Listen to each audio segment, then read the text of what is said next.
ବୋଉଲୋ ସତରେ କ'ଣ ତୋ ଝିଅ ଆଜି ବଡ଼ ହେଇଯାଇଛି? ତା ଜୀବନରେ ଏତେ ସାରା ପରିବର୍ତ୍ତନ ଘଟିଛି। ଦେଖ କ'ଣ କ'ଣ ଘଟିଛି ମୁଁ ତତେ କହୁଛି।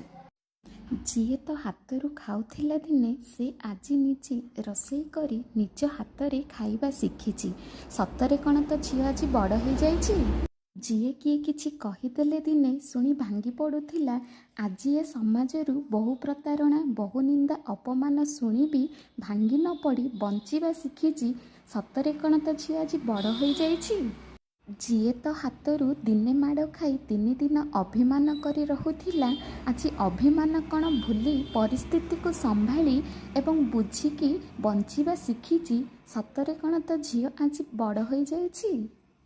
ତୁ କି ବାବା ଯଦି କେହି ଟିକେ ଜୋର କରି ଗାଳି ଦେଲେ କାନ୍ଦି ଲୁହ ଗଡ଼ଉଥିଲା, ହେଲେ ଆଜି କେହି ଯଦି ଗାଳି ଦିଏ ଲୁହ ପୋଛି ହସିବା ଶିଖିଯାଇଛି। ସତରେ କ'ଣ ତୋ ଝିଅ ଆଜି ବଡ଼ ହୋଇଯାଇଛି? କରେଣ୍ଟ ଚାଲିଗଲେ ଅନ୍ଧାରକୁ ଡରି ମହମବତୀକୁ ଖୋଜି ଦିନେ ଯିଏ କାନ୍ଦୁଥିଲା, ଆଜି ଅନ୍ଧାର ରୂପକ ଜୀବନରେ ପ୍ରକୃତ ଆଲୁଅକୁ ନିଜେ ଖୋଜି ଜୀବନରୁ ଅନ୍ଧାର ଦୂରେଇବା ଶିଖିଯାଇଛି। ସତରେ କ'ଣ ତୋ ଝିଅ ଆଜି ବଡ଼ ହୋଇଯାଇଛି? ଯିଏ ଦିନେ ଚକ୍ ଖଡ଼ି ଧରିବା ଜାଣିନଥିଲା, ଆଜି ସେ ଦୁନିଆକୁ ଚିହ୍ନି କଲମ ଧରି କବିତା ଲେଖିବା ଶିଖିଯାଇଛି। ସତରେ କ'ଣ ତୋ ଝିଅ ଆଜି ବଡ଼ ହୋଇଯାଇଛି? ଯିଏ ଦିନେ ଟିକେ ବି ଦୁଃଖୀ ହେଲେ ତୋ ସାହାରା ଖୋଜୁଥିଲା ହସିବା ପାଇଁ, ସେ ଆଜି ଯେତେ ବଡ଼ ଦୁଃଖ ଆସିଲେ ବି ଦୁଃଖୀ ନ ହୋଇ ନିଜ ମନକୁ ନିଜେ ସାନ୍ତ୍ୱନା ଦେଇ ହସିବା ଶିଖିଯାଇଛି। ସତରେ କ'ଣ ତୋ ଝିଅ ଆଜି ବଡ଼ ହୋଇଯାଇଛି? ଯିଏ ଦିନେ ଚାଲି ଜାଣିନଥିଲା ତୋ ହାତ ଧରି ଚାଲି ଶିଖୁଥିଲା, ସେ ଆଜି ନିଜ ବାଟରେ ନିଜେ ଏକା ଚାଲିବା ଶିଖି ସାରିଛି। ସତରେ କ'ଣ ତୋ ଝିଅ ଆଜି ବଡ଼ ହୋଇଯାଇଛି?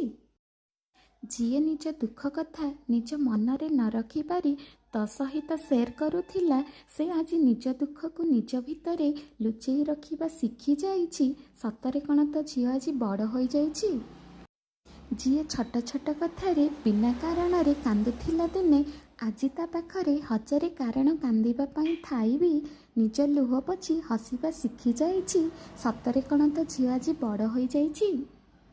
ଯିଏ ନିଜ ପର ନ ଭାବି ସମସ୍ତଙ୍କୁ ଭଲ ଭାବି ମିଶି ଧକ୍କା ଖାଇଥିଲା ଦିନେ, ଆଜି ସେ ନିଜ ଲୋକ ବି କେମିତି ପର ହେଇପାରନ୍ତି ଦେଖି ସେ ଜାଣିପାରିଛି। ସତରେ କ'ଣ ତୋ ଝିଅ ଆଜି ବଡ଼ ହେଇଯାଇଛି? ବୋଉଲୋ ସତରେ କ'ଣ ତୋ ଝିଅ ଆଜି ବଡ଼ ହେଇଯାଇଛି? Thank you for watching our channel. Please subscribe and like. Thank you.